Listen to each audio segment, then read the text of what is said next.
A million years ago, Italy was a battlefield, where enormous violent volcanoes offered competing displays of bursts of fire, lava flows, clouds of hot ash, and showers of lapilli. They raised mountains and erased valleys. It was a mineral world. There was no room for plants or animals. Then, 100,000 years ago, one by one, the volcanoes stopped erupting. Rain gradually filled the ancient craters, turning them into lakes. It was the beginning of a new adventure for life, which this time conquered the land of volcanoes.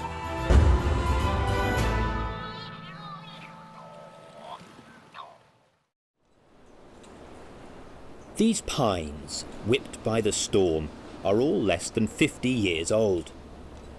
They cannot be a day older, because 50 years ago, the temperature of the rocks here exceeded 1,000 degrees, and everything burned within a radius of hundreds of meters. These black rocks that had just erupted from the crater of Mount Etna were fluid and incandescent. No form of life could withstand the terrible heat that had sprung from the womb of the Earth through the highest active volcano in Europe.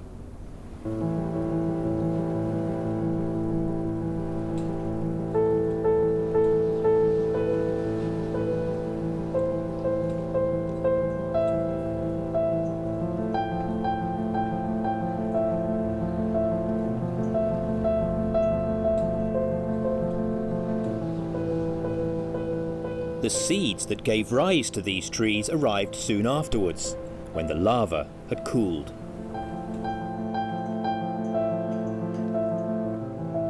These pines have brought with them a small bird, the red crossbill, which feeds on pine nuts.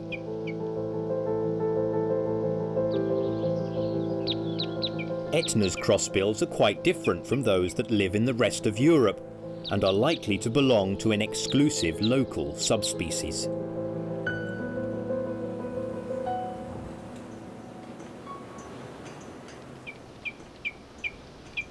These pines, however, cannot expect to survive for long, because for 200,000 years, Etna has never stopped determining the fate of plants, animals, and humans.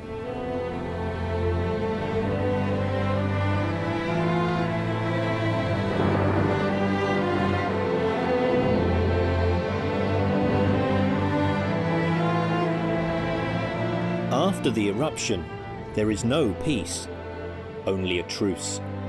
Sometimes short, sometimes longer.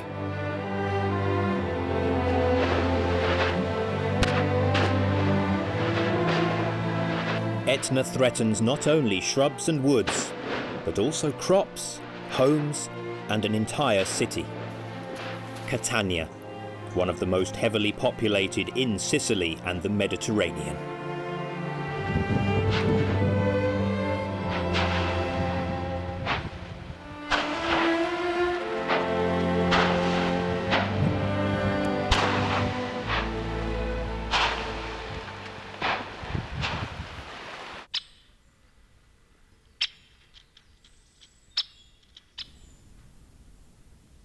Here, people live permanently in its grip, because Etna is still one of the most formidable volcanoes in the world.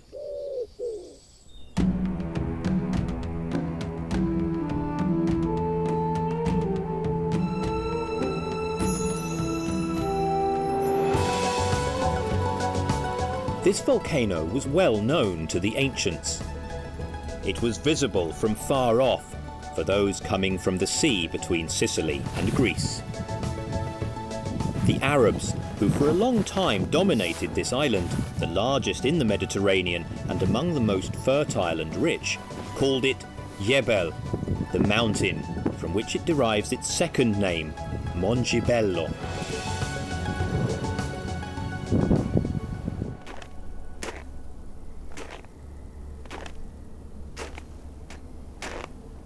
Etna is a unique world. not only for volcanologists, but also for naturalists. This mountain rises from the plain of the river Simeto, where every summer temperatures reach over 40 degrees, and is covered with snow and ice on its summit. In these 3,300 meters of difference in height, the environment changes continuously, from the highly cultivated lower slopes to the increasingly wild terrain, higher up, until the point where people have had to give up entirely. Here, it is the volcano that rules. Plants and animals know it, but that doesn't mean they give up trying to challenge it.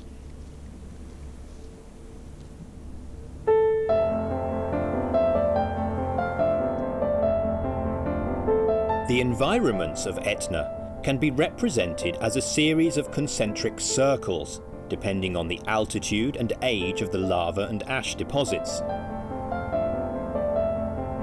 The central circle, the smallest, corresponds to the top of the volcano.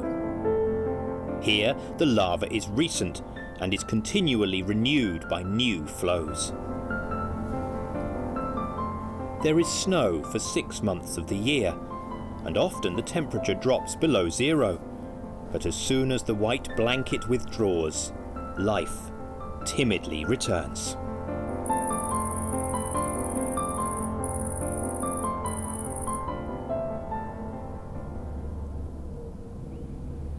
Some boulders, true volcanic bombs, weigh tons and were launched hundreds of meters high during the most violent eruptions, when the pressure of the underground gas reached unsustainable levels.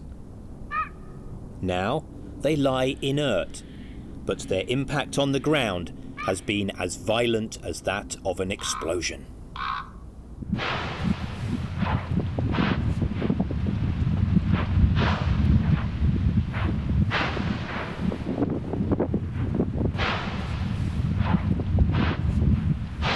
Only a few specialized plants and heroic creatures manage to live in this environment that resembles the earth at the dawn of life.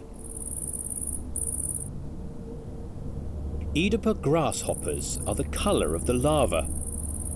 They can survive up to an altitude of 3,000 meters and are only active for 3 months of the year.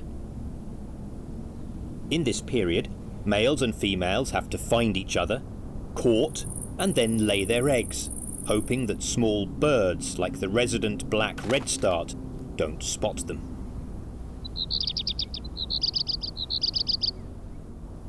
It is usually the males that produce the shrill sound by rubbing one tegmen against the other.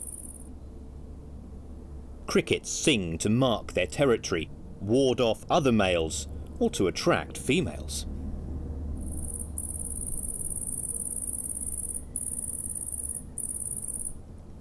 The lava is shattered into small stones, a difficult terrain for plant life, in which the plants have little time to put the roots. Some boulders are encrusted with lichens. They are the result of the symbiosis between a mushroom and an algae.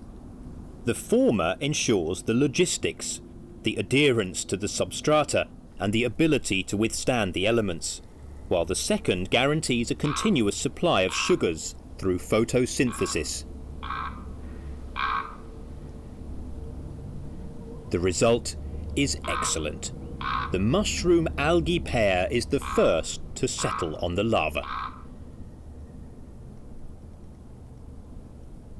The higher plants arrive later, and in order to survive, they have to cling to the ground to resist the impact of the wind that blows ceaselessly.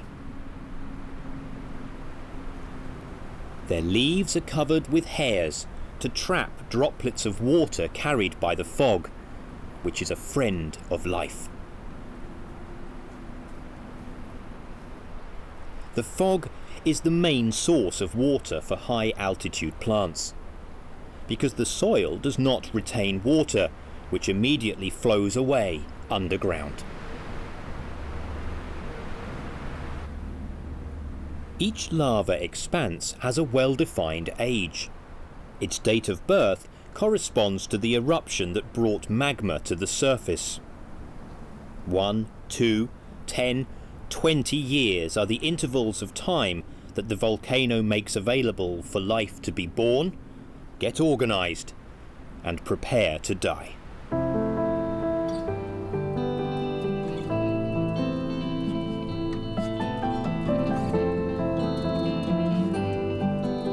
Yet, in this short span of time, plants give life to a structured community, with cushions of astragalus growing by creeping along the ground thickly, creating in their central section a moist microcosm protected from the wind that is the heart of the plant.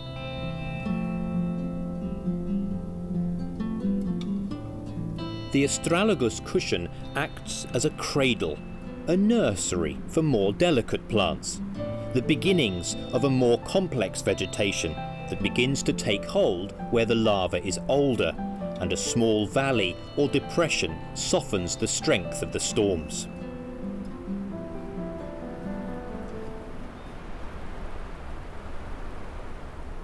It is not uncommon for insects and spiders to land here, caught up in the wind at lower altitudes and transported high up by the drafts that blow up the slopes of the volcano. Many are destined to die because of the low night temperatures or lack of food, but some manage to survive and find a personal refuge.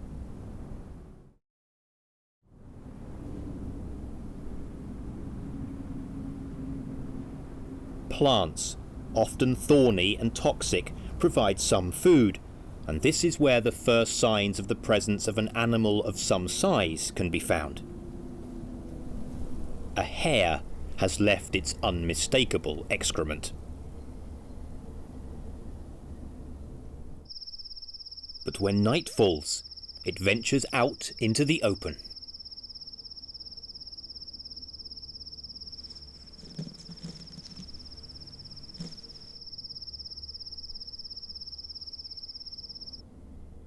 In the remaining hours of daylight, it rests in the thick of an impenetrable shrub to hide from its most feared enemies, foxes and golden eagle. There is only one pair of golden eagles on Etna. The lack of prey and of suitable places to build nests makes it impossible for a second pair to settle. This female is the undisputed queen of the expanses of lava and shrubs that it flies over, in the hope that some hare has decided to come out into the open before it gets dark.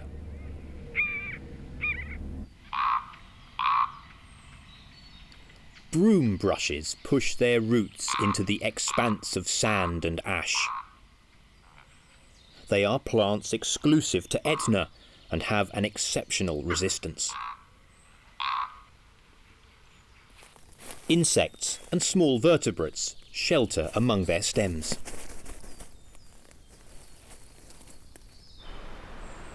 Lower down, the second ring in the succession of Etna environments corresponds to the woods, made up of broad-leaved trees and conifers.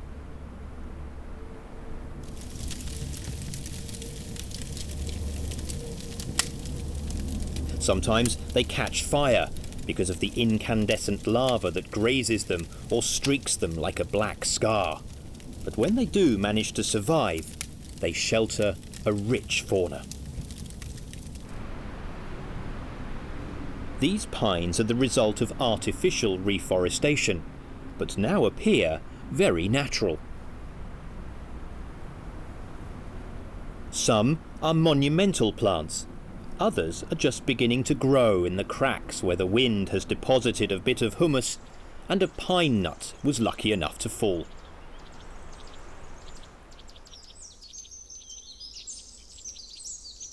Birches alternate with pine woods, a surprisingly boreal-like vegetation that has found the right growing conditions in the heart of the Mediterranean, as if it were in Lapland or Siberia. They are elegant plants, with a white trunk that contrasts sharply with the black lava.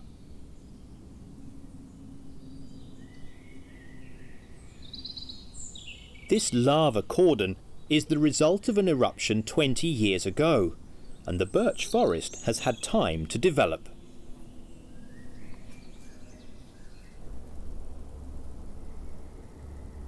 The soil here is very fertile, and even though water is scarce, the plants have found a way to push their roots deep into the soil.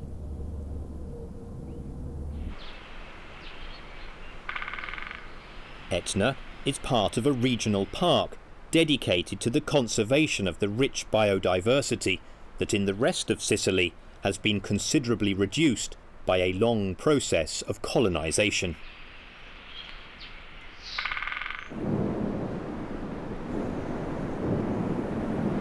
Here, on the other hand, the volcano's intemperate behaviour has prevented humans from acting too arrogantly, and has allowed many interesting life forms to survive, representing a cold, humid, biological refuge in the heart of one of the hottest parts of the entire European continent.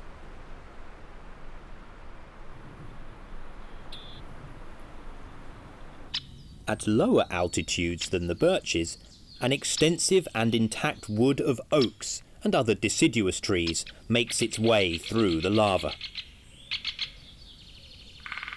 The boulders and the trunks are covered with moss, which acts like a sponge, preserving the water even in times of drought.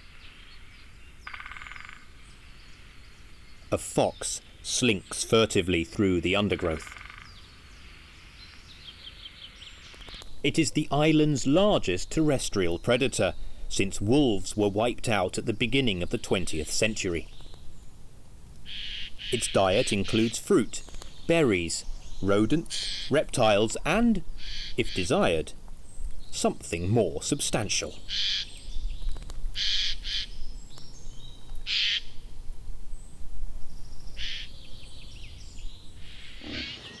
It could attempt to take one of a litter of wild boars, but they are jealously guarded by the sows. The wild boar is the most widespread ungulate on the island, and the only one that is truly indigenous.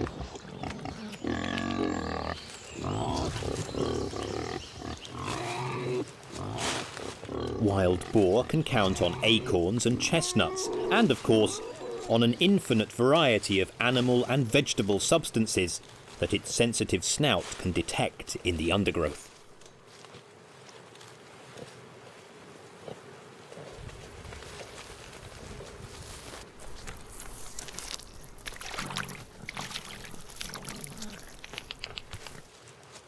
Humans have opened clearings in the wood, and profiting from the fertile volcanic soil, have planted small orchards.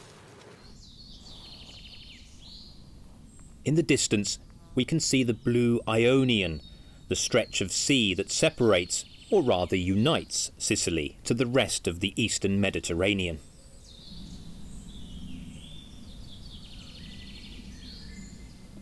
Thanks to the orchards, insects are widely present, and here come the most deadly predators of the wood, which have their nest in some old trunks of chestnut or oak.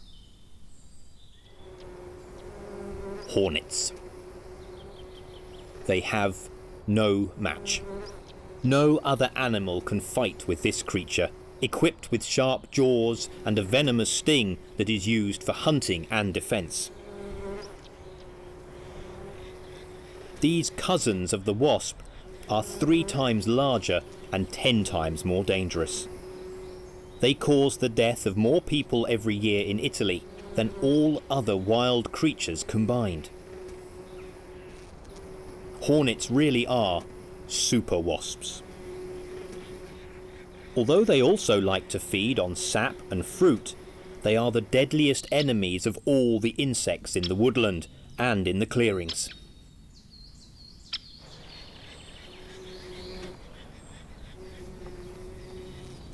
As soon as they spot their prey, they seize upon it and strike it with their stingers loaded with venom and start to tear it apart with the same voracity with which a lion dismembers a buffalo.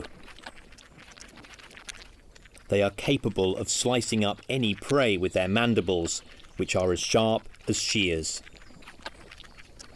Then the victim, reduced to a small mass, is carried to the nest. Even wasps are not spared. A hornet colony can kill thousands of insects, bringing fresh meat to the nest without rest.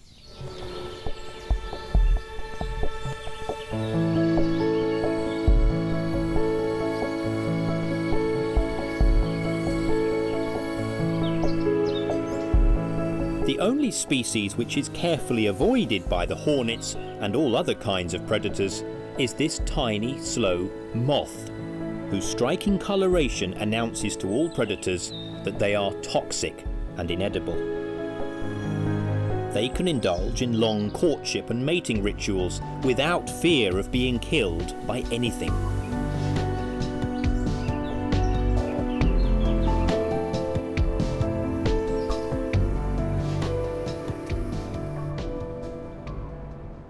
The hornet's nest is hidden deep in the trunk of a tree and is virtually impregnable.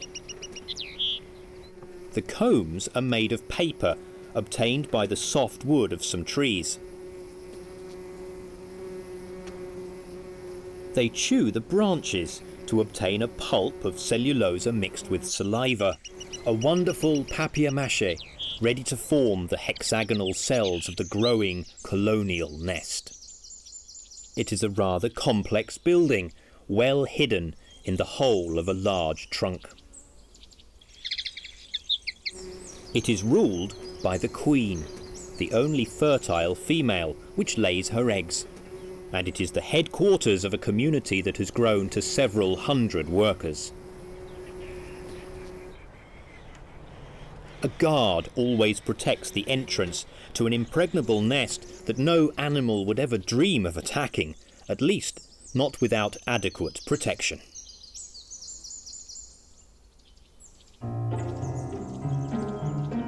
Even the most terrible of the super predators will eventually come across something more powerful than itself. In fact, there is one animal that has the tools and the skills to deal with these super wasps.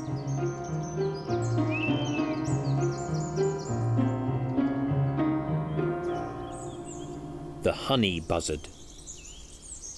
The body of this large bird of prey is covered with a thick plumage that is elastic and resistant to stings. Only the eyes are vulnerable to attack by hornets and wasps, but the buzzard has once more brought a honeycomb full of larvae to the nest to feed her chicks.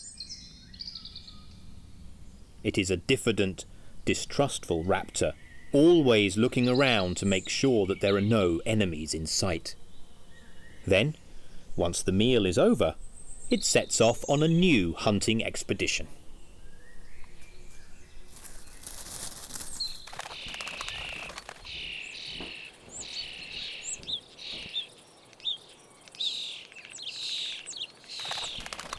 The Etna woods extend mainly on the northern side of the volcano, where rainfall is more abundant and the humidity is higher.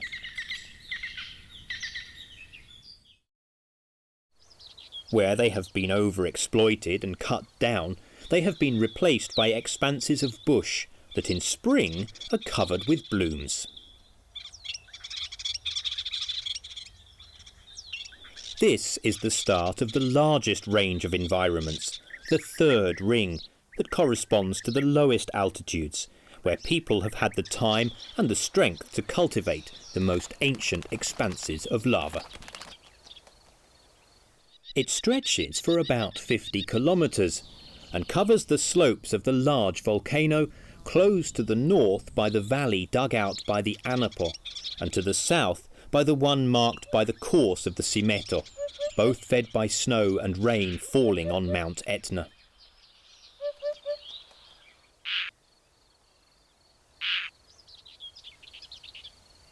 It rains very little at the base of the volcano, just 300 millimetres a year, the same as in North Africa.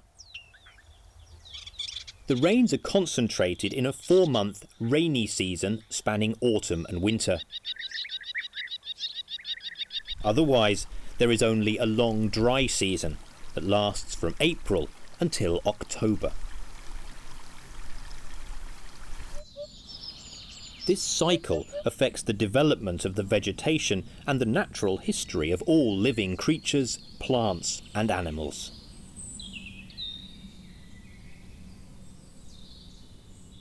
Before the sun transforms the scrubland into a bleak expanse of withered plants, in a few tens of square metres of earth, dozens of species of plants with showy blooms can be spotted among the stones, rocks and clumps of prickly grasses.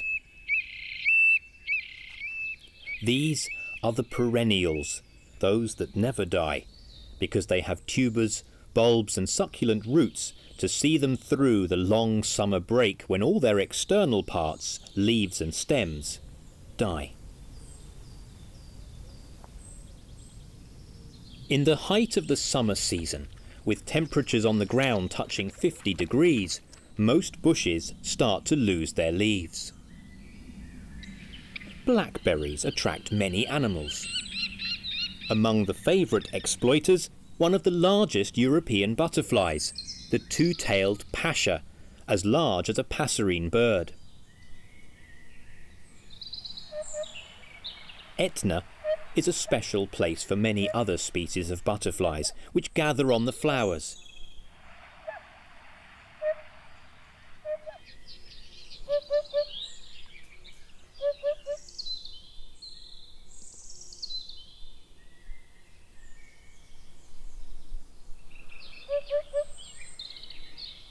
The caterpillar of the peacock moth butterfly grows on wild blackberries and other wild rosacea.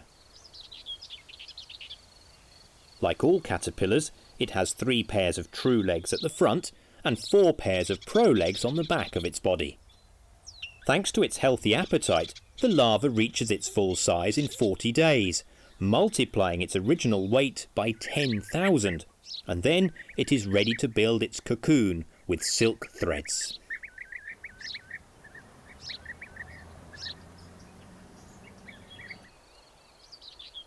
In the course of the millennia, the pressure of herbivores has led the plants to defend themselves with spines and toxic substances. Livestock, but also insects, avoid ferula, a large plant of the Umbellifera. This could be considered a symbol of Sicily's farmland, a huge herb with a wooden stem which is widely used to build structures and to provide fuel. Ferulas have flowers of exceptional value for insects because their leaves are avoided by livestock.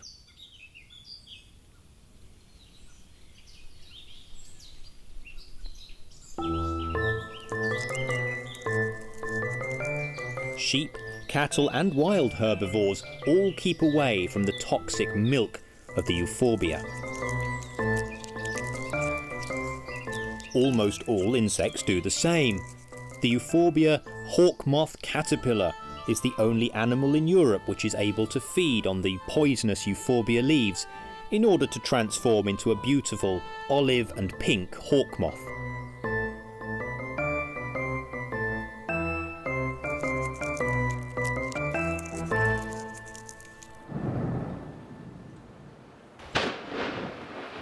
In the distance, the silhouette of the volcano, with its unmistakable plume of smoke, dominates one of the most desolate parts of the island.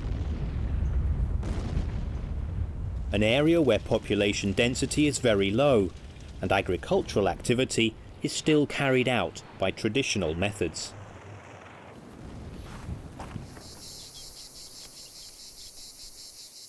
Fruit plants, pistachios, citrus fruits alternate with expanses of wild scrub, where the lava has prevented even the cultivation of prickly pears, but has provided the basic material for every construction. Now, most of these stone walls are completely abandoned. It is a pity, but somebody chose to utilise them, because in the gentle rolling grassy landscape they are like the copiers of the Serengeti. The stones are covered with lichens and small fat plants, sedum, which bloom in the early spring, the short spring of Sicily, one of the driest places in the Mediterranean.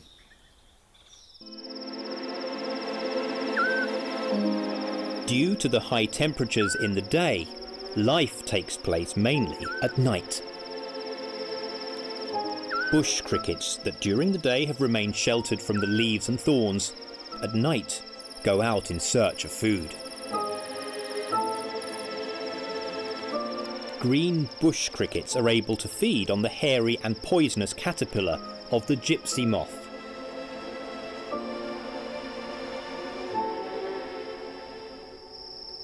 Smaller species are skilled hunters and don't hesitate to stoop to cannibalism. They have to be careful though, because this is also the hunting territory of the tarantulas. The spiders are very fast. They grab their prey with their legs and immediately inject a venom that paralyzes it. A female lovingly carries her cocoon containing hundreds of eggs. She is willing to sacrifice her life rather than give up her cumbersome and conspicuous burden. Then, at dawn, spiders and bush crickets withdraw while the sun begins to light up the countryside on the slopes of Etna.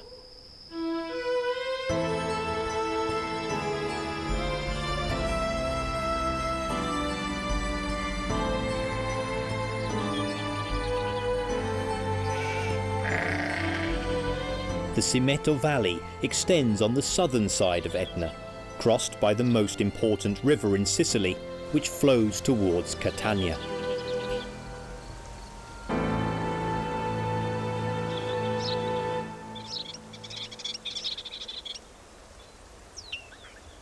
The Simeto River is fed by melting snow and the rains of the volcano. One of its more spectacular spots is the Bridge of the Saraceni, which dates back to the Roman Empire.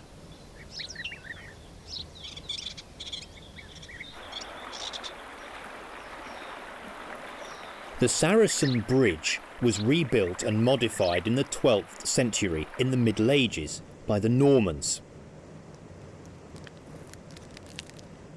The bridge crosses a stretch of lava gorges, a particular basaltic formation due to even more ancient flows from Etna.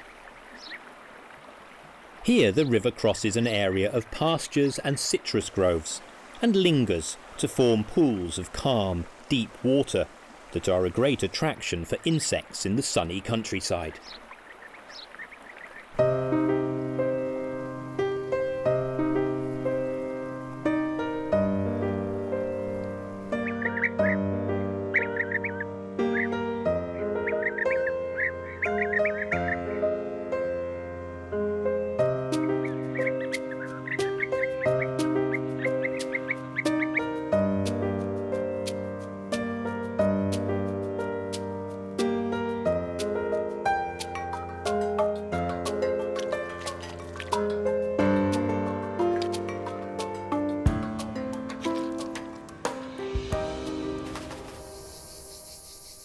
Ants are active in the cooler hours, leaving the nest as soon as it gets light to search for food.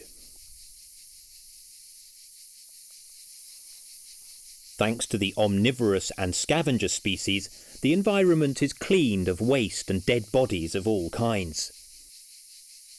But many species are herbivorous, even granivorous, collecting the seeds of annual plants. Ants must fend themselves from the hot sun rays, hiding in the nest when the sun is high in the sky. But early in the morning they are active, and they meet their most terrible enemy. Immobile during the cool, damp night, ant lions wait for the sun to warm them. They're not dragonflies, they belong to a very particular order, the Neuroptera. Their larvae have been working through the night, digging a series of small funnel-shaped holes in the sand. These are simple but effective traps, in the centre of which lurk the ant-lion larvae, with their soft defenceless bodies and two enormous pincer-like jaws. It becomes not merely inconvenient, but also very risky for ants to move through this minefield.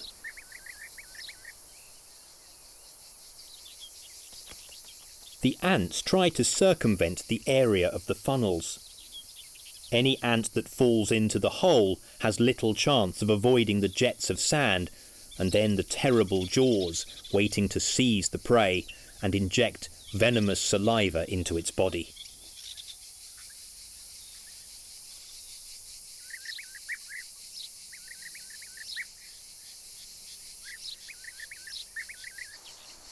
It is a tomb with no way out. This battle is repeated every day. The ants cannot avoid crossing the minefield, and the ant lions are there to demand their tribute.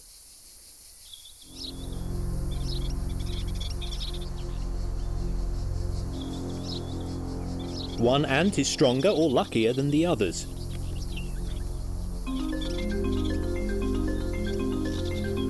This brave, strong ant is safe and can resume its walk in search of seeds.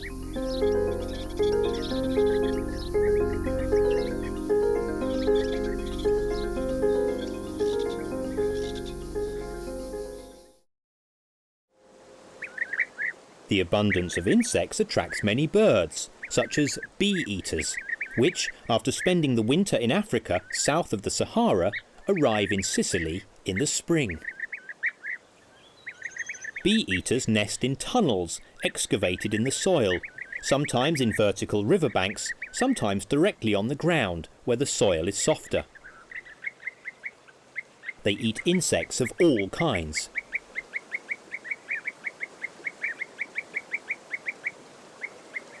It is enough to wait near their nests to see a veritable list of the insect life of the steppes.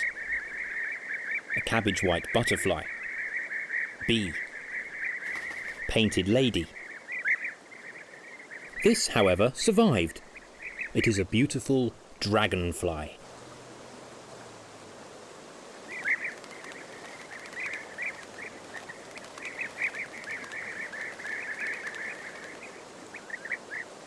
Bee-eaters catch insects in mid-air, and they do not refrain from attacking even the most dangerous insect in these parts, the hornet.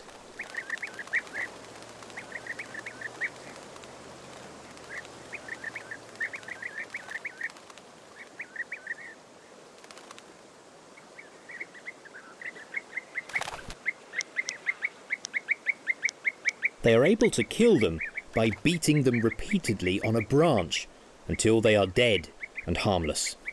Then they can be swallowed. All that remains of the insect's body is a pellet which is regurgitated from their stomach.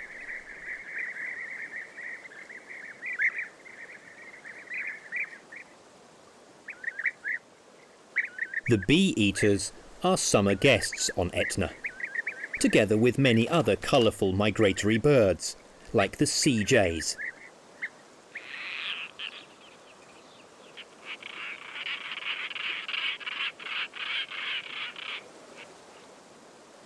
They also nest along the banks of the Simeto, drawn by this wonderful little river that flows through a sun-drenched land.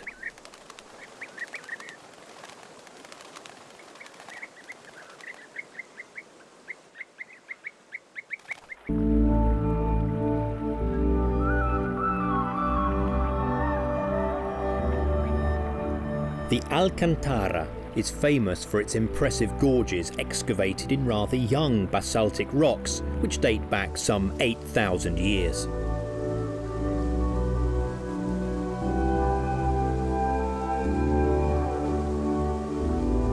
The basaltic lava, low in silica but rich in iron, magnesium and calcium, cooled very quickly due to the river water, and has thus given rise to pentagonal and hexagonal prismatic forms, which recall the molecular structure of the materials that make it up.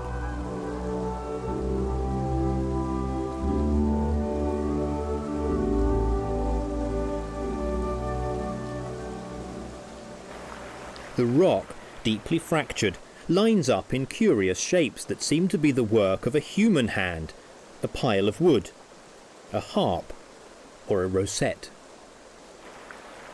The most regular formations are the vertical ones, the organ pipes, that can reach 30 meters in height.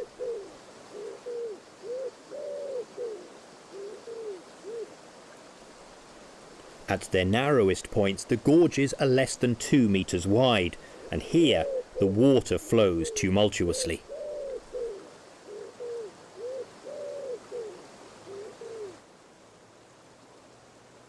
Wood pigeons are widespread on the banks of the river. These large pigeons were once rather scarce in Sicily, but are now rapidly increasing, although they represent the favourite prey of a family of peregrine falcons, which has decided to nest among the steep slopes.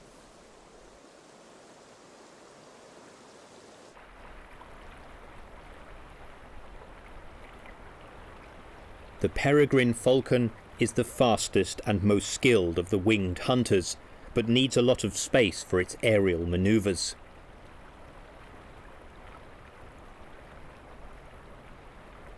The peregrine falcon chicks have now grown, and they have left their nest located in a cleft of the rocks overlooking the river. But they must be careful. They could fall. They rest on small ledges and try to maintain their balance while preening their feathers. If they fell, there would be no protection. The current would sweep them away.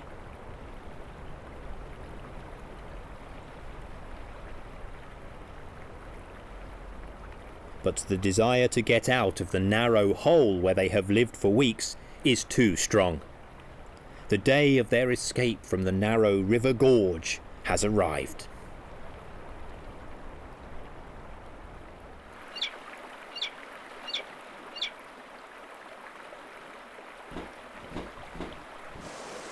The river continues to flow towards the Sicilian coast, cutting increasingly deep into the basalt. The path of the water can be diverted, but it cannot be stopped and will always flow downhill. That is sure. Equally certain is that the whole landscape on the slopes of Etna is destined to change, whether we like it or not.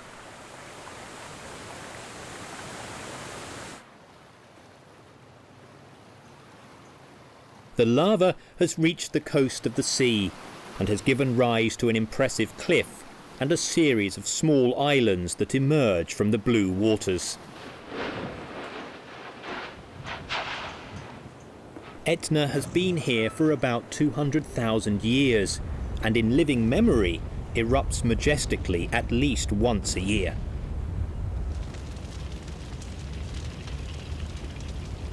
It is a relatively young, vigorous volcano, and in recent times vents have opened on the slopes at very low altitude, and from here rivers of lava have flown down, wiping out everything they find in their way. Workers scramble to block the lava path with the most powerful bulldozers and even dynamite, trying to erect dams to stop and divert the rivers of lava and save homes. But woods, stretches of scrubland and crops have often disappeared within a matter of hours.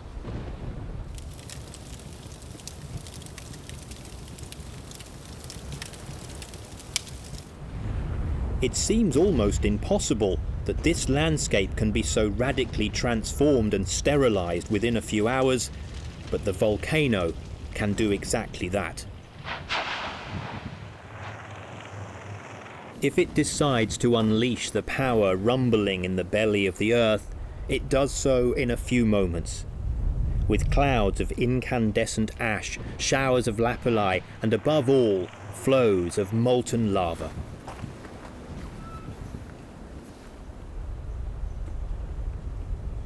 It is a grandiose spectacle that attracts millions of tourists who reach the Sapienza refuge at a height of almost 2,000 meters, miraculously spared by the eruptions.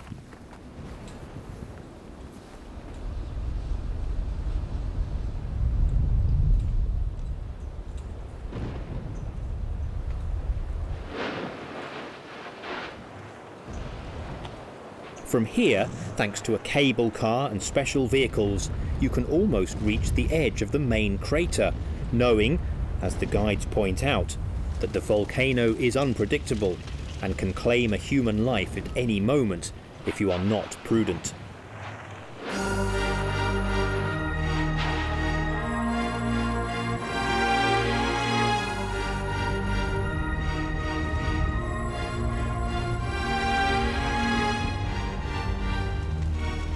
The volcano has turned into a burning torch, and not until the following day, when the columns of smoke and steam have dispersed, will it be possible to understand the extent of the eruption and the damage. And to what extent and in what way life will have to recover what the volcano has destroyed in a single night.